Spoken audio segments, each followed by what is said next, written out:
Bonjour. La guérison radicale, une introduction au courant miracle par Michael Dawson.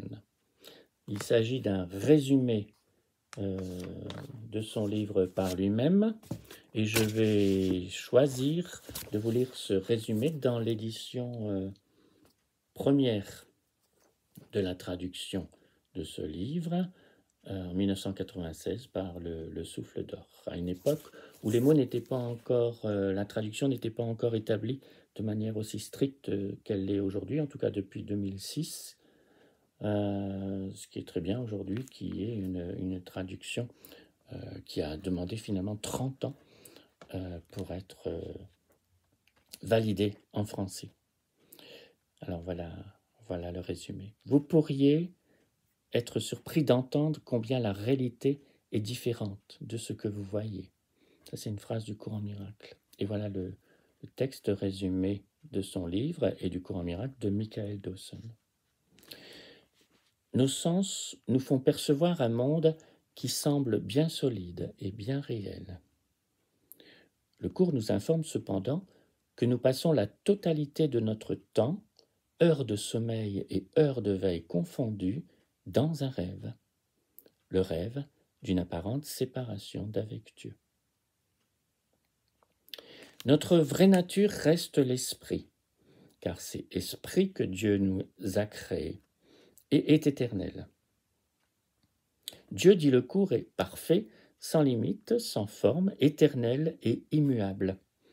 Il ne peut donc qu'en être de même pour sa création, Christ ou le Fils.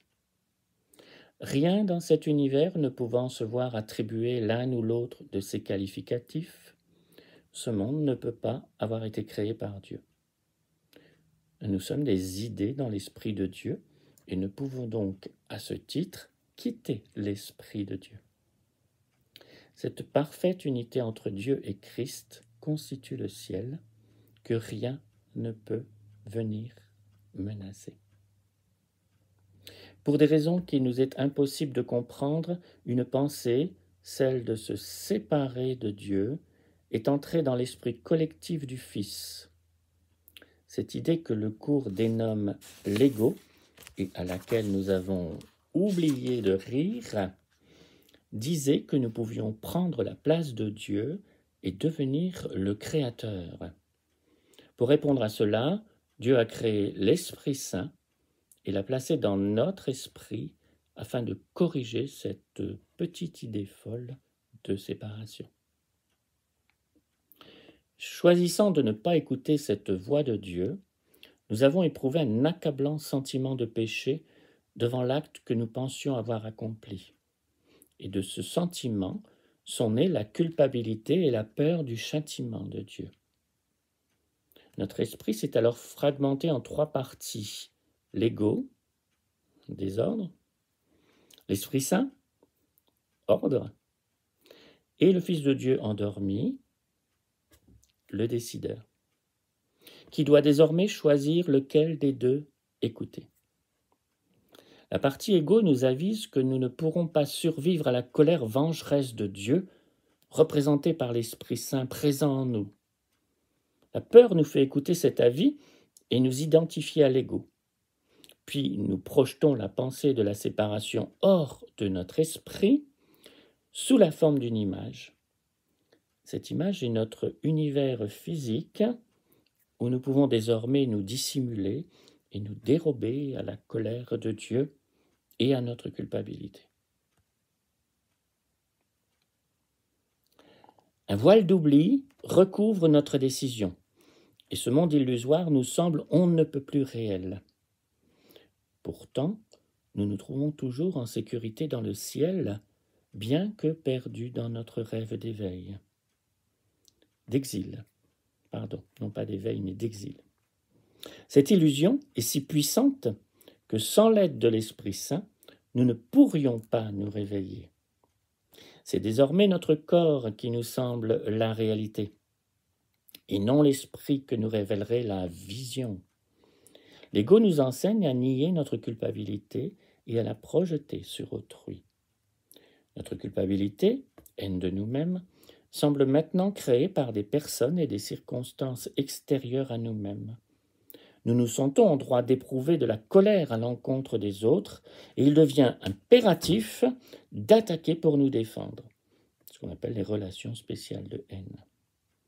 Ressentant un grand vide en nous, nous écoutons l'ego qui nous conseille de trouver des personnes aptes à combler les divers besoins, sécurité, sexe, argent, carrière, etc., que nous imaginons avoir. Cela s'appelle les relations spéciales d'amour dans le cours. Pour nous réveiller de ce rêve et retrouver notre vision perdue, il nous faut briser notre croyance en la séparation d'avec Dieu. Cela va s'accomplir par le rachat. Alors, il y a différents mots. Aujourd'hui, c'est expiation qui est choisi. C'est ainsi que le cours appelle le plan de l'Esprit Saint visant à nous réveiller, ce qui veut dire à corriger notre perception. Nous commençons par apprendre que le monde n'est qu'un miroir, par nature neutre, des croyances qui se trouvent dans notre esprit.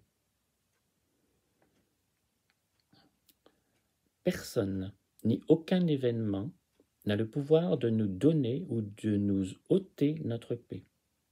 Quand une personne ou une chose du monde du dehors nous gêne ou nous irrite, c'est seulement parce qu'une projection non pardonnée d'une partie ou d'une autre de notre esprit nous est mise sous les yeux.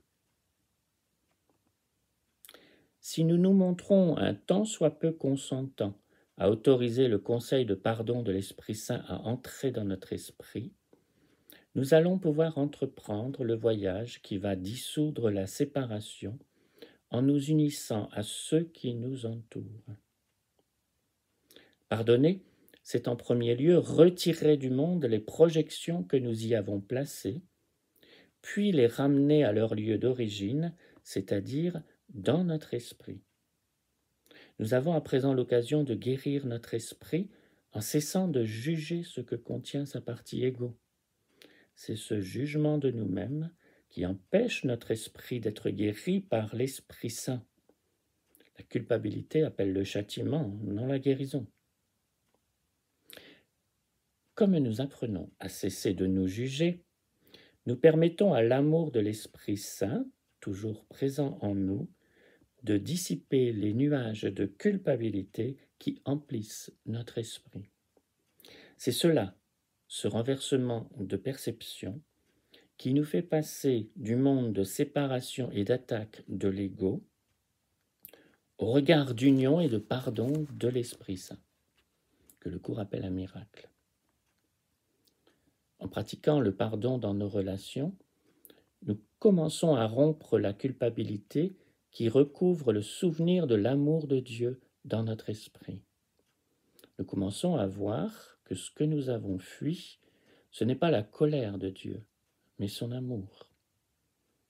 Mais retrouver la conscience de l'amour de Dieu va faire disparaître notre ego, et c'est là notre plus grande peur.